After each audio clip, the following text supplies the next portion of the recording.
അപ്പോൾ ഇതാണ് നമ്മുടെ ഹൗസ് ബോട്ടിൻ്റെ ഇൻസൈഡ് വ്യൂ. സത്യം പറഞ്ഞാൽ എൻ്റെ എക്സ്പെക്റ്റേഷനിൽ നിന്ന് ഭയങ്കര ഡിഫറെൻ്റ് ആയിട്ടൊരു വ്യൂ ആണ് എനിക്ക് ഹൗസ് ബോട്ടിൻ്റെ അകത്തുനിന്ന് കിട്ടിയത്.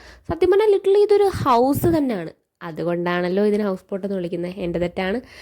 ഇപ്പം എന്താ, ഹൗസ് ബോട്ടിൻ്റെ അകത്ത് നോക്കിക്കഴിഞ്ഞാൽ ഫുൾ എൻ്റെ ഫാമിലി മെമ്പേഴ്സ്, ഫുൾ എൻ്റെ ഫാമിലി.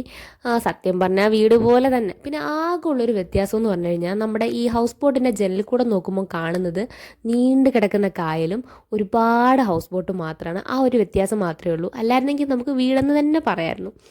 ഓക്കെ, അപ്പോൾ ഇതാ കണ്ടോ ആ വ്യൂ എത്ര അടിപൊളിയാണെന്ന് നോക്കൂ. ഇങ്ങനെ നീണ്ട് കിടക്കുന്ന കായലും ഇങ്ങനെ അട്ടിക്കട്ടിക്ക് നിരന്ന് നിരന്ന് നിരന്ന് ഒരുപാട് ഹൗസ് ബോട്ട്സും. ഓക്കെ, അപ്പം എങ്ങോട്ടാണ് പോകുന്നതെന്ന് എനിക്ക് ലിറ്ററലി ഒരു ഐഡിയ ഇല്ല.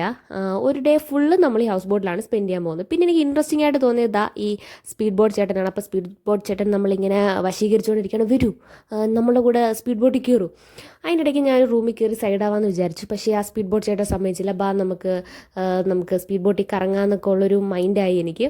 അപ്പം ഇന്നത്തെ വ്ളോഗ് ഇതിലുള്ളൂ. ബാക്കി അടുത്ത പാട്ടി. Okay, by.